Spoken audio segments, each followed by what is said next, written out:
Today, we're taking a deep dive into some of the most deliciously messy music fails ever caught on camera. So like this video, subscribe, get cozy, pour yourself a coffee, because we're gonna go on a total roller coaster.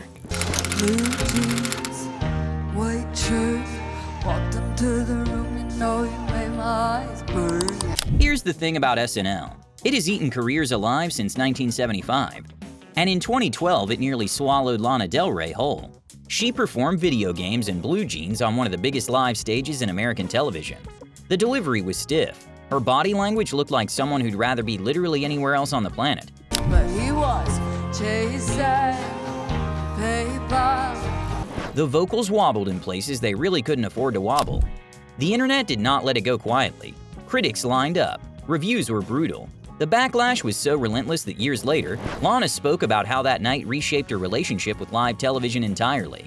She pulled back from TV performances for a long time afterward. First for SNL. I've done live television in Europe, but never in America, no TV here yet. So, you know, you just hope it goes well and you don't up. The irony? That same awkwardness that got her destroyed in 2012 is now considered part of her mystique. The girl who couldn't fake it on cue. Sometimes the fail becomes the brand.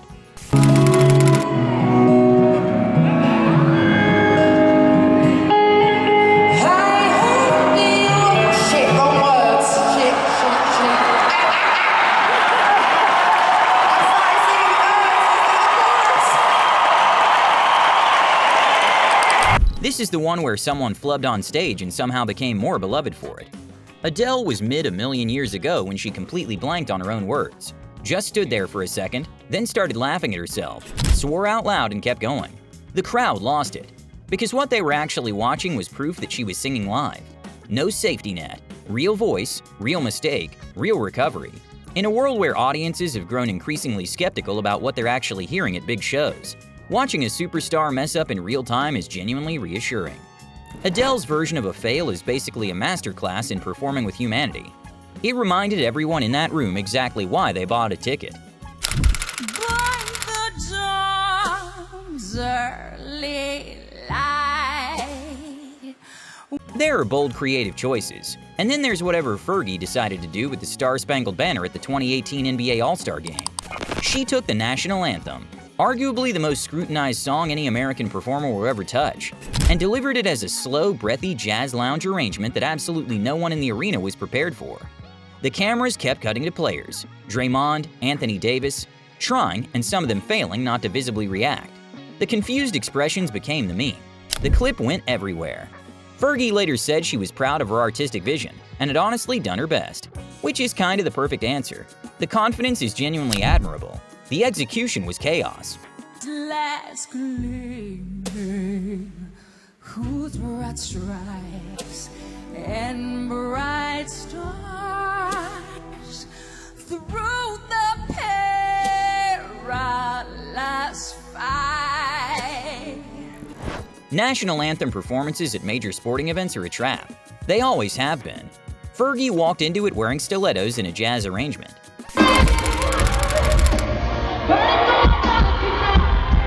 This one is the rare live fail that made Beyoncé more impressive, not less. Mid-halo, her hair got completely sucked into a stage fan. Full lock. Crew members rushed in. The audience went briefly silent. And Beyoncé kept singing. Perfect pitch. Didn't miss a word. Barely moved her neck. The clip went viral, not because she failed, but because she refused to. That performance instinct, the total refusal to let anything break the moment, is what turns a technical nightmare into a legend. She looked at the camera, said, "Y'all, I need help," and kept going. Ice cold.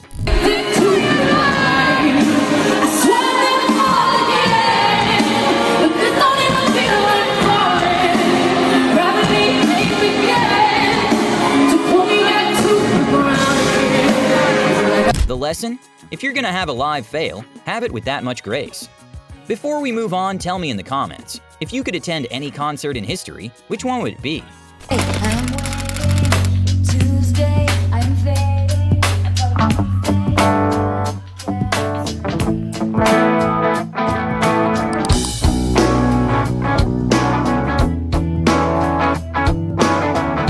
Before Lana, there was Ashlee, and Ashlee's SNL moment was a completely different category of catastrophe. It was 2004. She was supposed to perform Autobiography. Instead, the pre-recorded vocal track for Pieces of Me started blasting. The wrong song, at full volume, while her band hadn't even started. And Ashlee Simpson was just standing there, mic in hand, not singing, because there was nothing to sing to. What followed was one of the most painful 10 seconds in live television history. A little hoedown shuffle, a slow turn toward the wings, and she was gone. Here's what needs to be said. Virtually every major touring artist uses some form of backing track. It's not a secret in the industry. The problem wasn't that Ashlee used pre-recorded elements. The problem was that the curtain got pulled back in front of 10 million people at the exact wrong moment.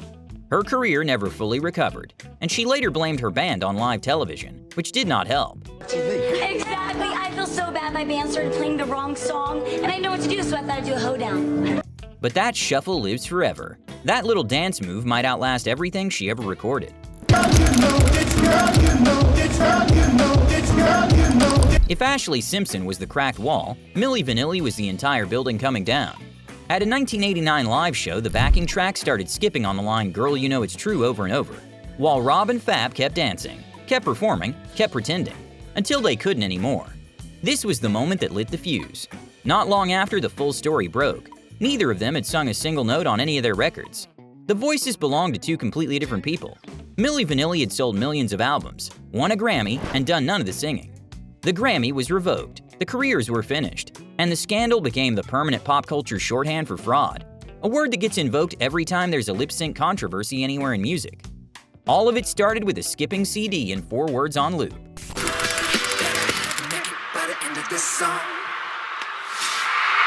Choose your music. Choose your team. Choose to be different. The phrase wardrobe malfunction did not exist before February 1st, 2004. Janet Jackson and Justin Timberlake were closing the Super Bowl halftime show when Timberlake pulled at Jackson's costume, exposing her for a fraction of a second to what was at that point one of the largest live audiences in television history. The FCC fined CBS. The backlash focused almost entirely on Janet. Timberlake walked away relatively unscathed and continued his career like it never happened. It wasn't until years later, largely through the lens of Me Too and the framing Britney Spears conversation, that the asymmetry of the fallout became a mainstream talking point. Janet paid a professional price that had nothing to do with her talent. Half a second of footage became the most rewound moment in TiVo history at the time. Wardrobe malfunction became a permanent part of pop culture vocabulary. And it's still the example people reach for first, which says something about how we remember things. He was to take and rip the piece off that he did. The leather piece. Right, but more came off than what was supposed to.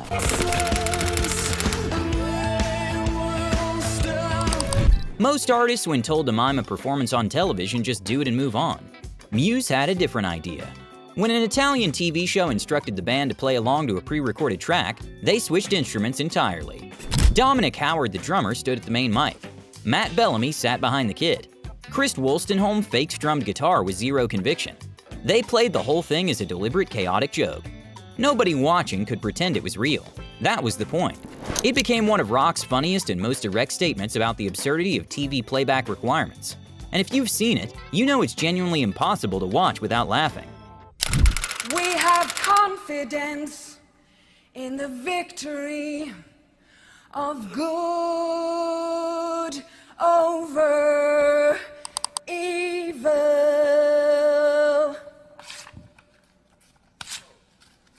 Fight the real enemy. This one isn't a fail in any traditional sense. It's the most deliberate, controlled, and devastating moment on this entire list. Sinéad O'Connor came on SNL in 1992 and performed Bob Marley's War completely a cappella. No band, no backing, just her voice. And at the end, she held up a photo of Pope John Paul II, tore it in half on live television, looked directly into the camera and said, "Fight the real enemy." The studio went silent. NBC cut the applause. The backlash was immediate and savage. Frank Sinatra, who'd already clashed with O'Connor publicly before this, said he'd like to kick her. Joe Pesci came on SNL the very next week, pasted the torn photo back together on camera, and told the audience if he'd been there he would have smacked her. She was banned from SNL. Sinead O'Connor tore up a picture of the Pope, and I thought that was wrong. So I asked somebody to paste it back together. Joe, we have that picture? There. Her US mainstream career never recovered. What she was protesting was the Catholic Church's systematic cover-up of child abuse, something that 2 decades later the world recognized as one of the most catastrophic institutional failures of the 20th century. O'Connor herself said in a 2021 interview that she considers that night a blessing. History has been significantly kinder to Sinead than 1992 was.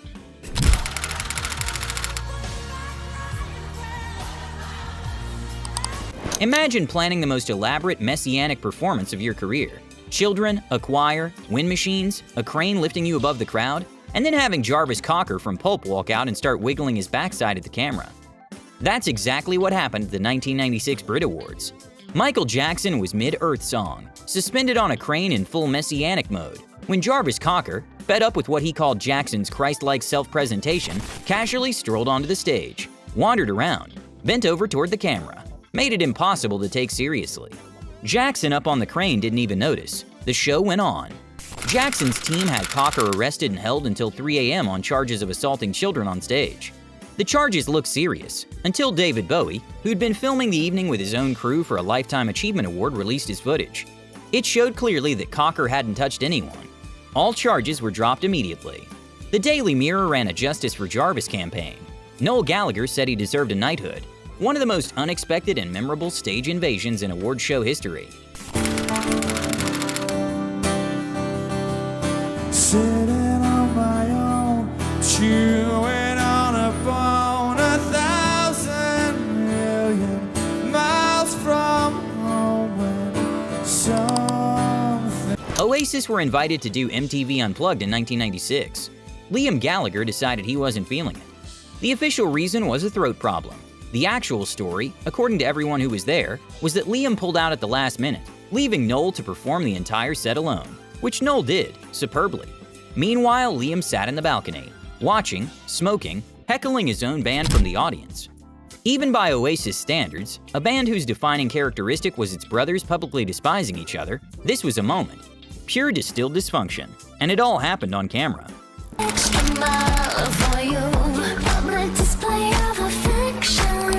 Of everything on this list, this one hits differently. Because it was never really funny. 2007 was the year Britney Spears was coming apart in public, and everyone was watching. The VMAs were supposed to be the comeback, the big return. Instead, what viewers got was a performer who looked lost, moving through choreography without conviction, out of sync, going through the motions of something she wasn't ready for. The performance wasn't technically a disaster the way SNL disasters are. She hit her marks, but the absence of the Britney everyone remembered made it devastating in a different way. The media and the industry eviscerated her. In retrospect, given everything we know now about what her life looked like behind the scenes during that period, that coverage reads very differently. This one belongs on the list, but it's the entry that deserves the most complicated reaction.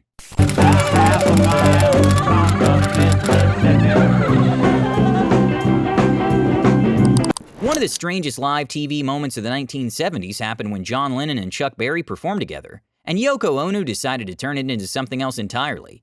As Lennon and Berry played, high up on the ridge, just a half a mile from the Mississippi. Yoko started making loud, abstract vocalizations into a microphone, visibly startling Berry. You can see the confusion on his face in real time. The clip became famous for exactly that reason. It feels like you're watching a normal rock and roll performance get hijacked mid-song. Later accounts suggest her mic was cut relatively quickly, but the moment exists on film, and it is deeply, delightfully chaotic. There's something almost poetic about one of rock's founding legends standing there looking baffled, while avant-garde performance art crashes his set. Mickey Mouse just wouldn't work right. Open your arms, open your arms, open your arms. The expectations could not have been higher. Led Zeppelin, one of the greatest rock bands in history, reuniting on a global stage for the first time since John Bonham's death in 1980, for charity, in front of the world. What actually happened was, by almost every account, a disaster. Page was handed a guitar right before walking out, already out of tune. Plant was hoarse from 3 consecutive shows leading up to the gig. And Phil Collins, brought in on drums fresh off a transatlantic Concorde flight from the London leg of Live Aid, later admitted he barely knew the songs and nearly walked off stage mid-set. Plant called it horrendous. Page remembered total panic. Collins said bluntly it was a disaster, really. The performance was quietly removed from the official Live Aid concert release, but the internet eventually found it anyway. The cruelest part? The crowd adored them anyway. Sometimes the legend is louder than the performance.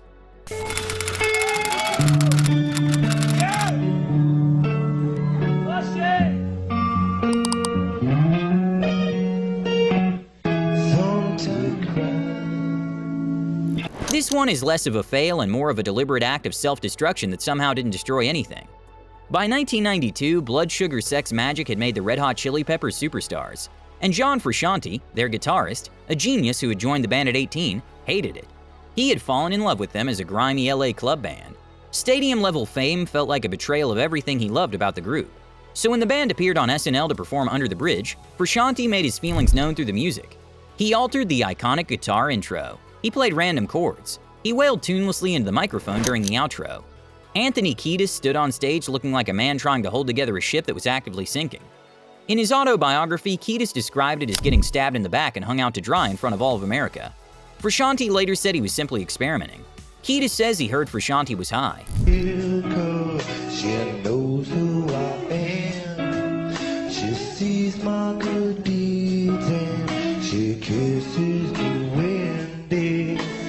I'll never worry. Now that is a lie. The irony? The performance made them more interesting, not less, and Frusciante left the band shortly after, only to return years later as one of the most celebrated rock guitarists of his generation. Make it make sense. Things are just getting out of control. And all of these people were acting like animals. Technically, this isn't one artist failing. It's an entire event failing in the most spectacular fashion possible. Woodstock 99 was supposed to celebrate the 30th anniversary of the original. Instead, it became a case study in what happens when you pack 400,000 people onto a former Air Force tarmac in July with no shade. $4 water bottles, contaminated supplies, and security that had no real plan. By the time the Red Hot Chili Peppers closed the festival, candles meant for a peace vigil had become torches. Vendor stands were burning. New York State Police had to intervene. Multiple attendees reported assaults. 3 people died from heat-related causes. The music wasn't the problem. The entire infrastructure was the problem, built on the fantasy that branding something Woodstock would somehow replicate what made the original matter, while cutting every corner that made it safe.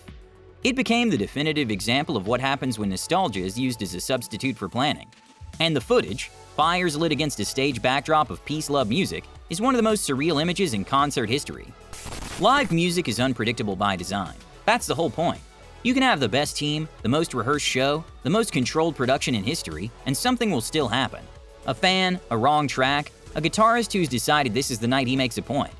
Some of the moments on this list destroyed careers. Some became the most remembered thing about artists who had long, brilliant bodies of work. And a few of them, Adele laughing at herself mid-song, Beyoncé singing through a fan eating her hair, became proof that being genuinely human on stage is still the most compelling thing an artist can offer. If you made it this far, drop a like. It genuinely helps more than anything. And let me know in the comments, which one hit you hardest? Which fallout do you think was the most unfair? Because I have opinions, and I want to hear yours.